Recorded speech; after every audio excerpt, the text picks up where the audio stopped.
दोस्तों वैवाहिक मामले जो कि सिविल मुकदमे होते हैं दोस्तों, इसमें अक्सर देखा जाता है कि एक पक्षी आदेश जो है देखने को मिलता है दोस्तों। और एक पक्षी आदेश का मतलब होता है कि ऐसा आदेश जो केवल किसी एक पक्षकार को सुनकर दिया गया हो। बहुत सारे पतियों की शिकायत रहती है दोस्तों, और ऐसा आदेश डिग्री भी हो सकता है, निर्णय भी हो सकता है दोस्तों। और अधिकांश वैवाहिक मामले जो पति पत्नी के विवाह से संबंधित होते हैं दोस्तों, जैसे कि तलाक के मुकदमे या फिर भरण पोषण के मुकदमे या फिर बच्चों की कस्टडी के मामले दोस्तों, इसमें कोर्ट द्वारा एक पक्षीय निर्णय कर दिया जाता है दोस्तों,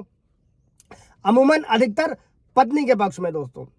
अभी दोस्तों कानून में जो संविधान की मूल आत्मा है दोस्तों, वो ये है कि किसी भी मुकदमे में दोनों पक्षकारों को सुना जाए और किसी भी पक्षकार के विरुद्ध बगैर सुने कोई भी डिसीजन ना दिया जाए दोस्तों। लेकिन इसका अर्थ ये बिल्कुल भी नहीं है कि जो दूसरा पक्ष है वो कोर्ट को परेशान करने के पर्पज से कोर्ट में पेश ही ना हो, मौजूद ही ना हो रहा हो, मामले को टाल रहा हो। जहां पर कोर्ट को ये लगता है कि पक्षकार जो है वो पेश होने से बचने का प्रयास कर रहा है दोस्तों, ऐसे में क्या कर सकता है, ऐसे में कोर्ट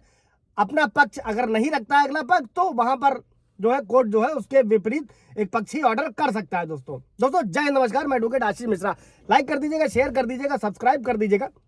आज इस वीडियो में हम लोग समझेंगे एक पक्षी आदेश को किसी भी तरीके से आप कैसे निरस्त करा सकते हैं और उसकी पूरी प्रक्रिया दोस्तों। किसी भी सिविल मुकदमे में दोस्तों पक्षकार के जो है दोस्तों कुछ कारण होते हैं, और इनमें से जो मेन होता है दोस्तों वो कोर्ट द्वारा समन नोटिस जारी करने के बाद में भी अगर पक्षकार कोर्ट ने पेश नहीं होता है, तो ऐसे नोटिस की तामील को इस मामलों में इंपॉर्टेंस दी जाती है दोस्तों। और जब भी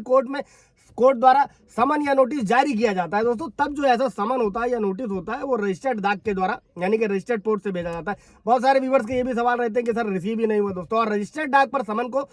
जो आदमी लेता है या रिसीव करता है उसमें उसके सिग्नेचर होते हैं दोस्तों, या फिर वो व्यक्ति डाक को लेने से इनकार कर देता है तब भी उसकी डिटेल उसमें फिल करी जाती है दोस्तों। और अगर कोई व्यक्ति कोर्ट द्वारा भेजी गई जो डाक है या जो समन भेजा गया उसको लेने से इनकार करता है दोस्तों, या फिर दिए गए पते पर रहता नहीं है, वहां से भाग चुका है, या फिर किसी डाक को मिलने के बाद में भी कोर्ट में पेश नहीं हो रहा है दोस्तों, तब कोर्ट क्या करता है कि पक्षकार को एक पक्षीय डिसीजन मामला फैसले का सुना देता है दोस्तों। और वैवाहिक मुकदमे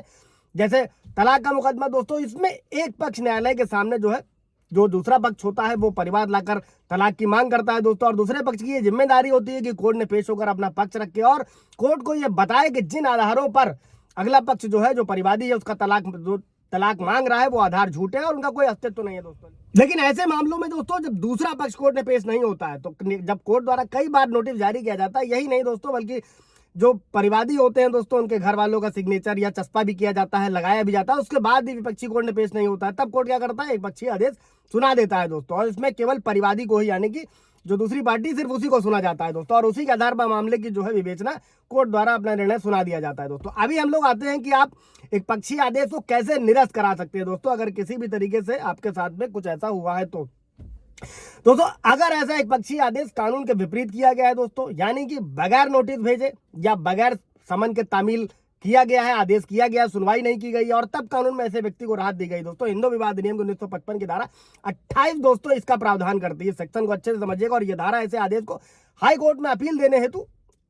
निर्धारित करती है दोस्तों। और धारा 28 में होता क्या है दोस्तों कि फैमिली कोर्ट द्वारा जो भी निर्णय किया जाता है उसके विरुद्ध उच्च न्यायालय में यानी हाई कोर्ट में आप अपील कर सकते हो, और ऐसी अपील में यह आधार बना सकते हैं जो आदेश दिया गया है वो उन्हें बगैर सुने दिया गया है, उन्हें किसी प्रकार का कोई समन नहीं जारी किया गया, और अगर समन जारी किया गया तब भी उस समन की तामील नहीं करी गई है, यानी कि समन मिला नहीं है दोस्तों, प्राप्त नहीं हुआ। और अगर कोर्ट में यह साबित हो जाता है कि वाकई में पक्षकार को कोर्ट द्वारा बुलवाए जाने पर बुलवाने का प्रयास नहीं किया गया दूसरी पार्टी द्वारा दोस्तों, तो बगैर बुलाए ही मामले में निर्णय दे दिया गया है, तब क्या कर सकता है, तब ऐसे में हाई कोर्ट जो भी अधीनस्थ जो भी न्यायालय है, जो ट्रायल कोर्ट है दोस्तों, वहां पर दिए गए जो निर्णय है उसको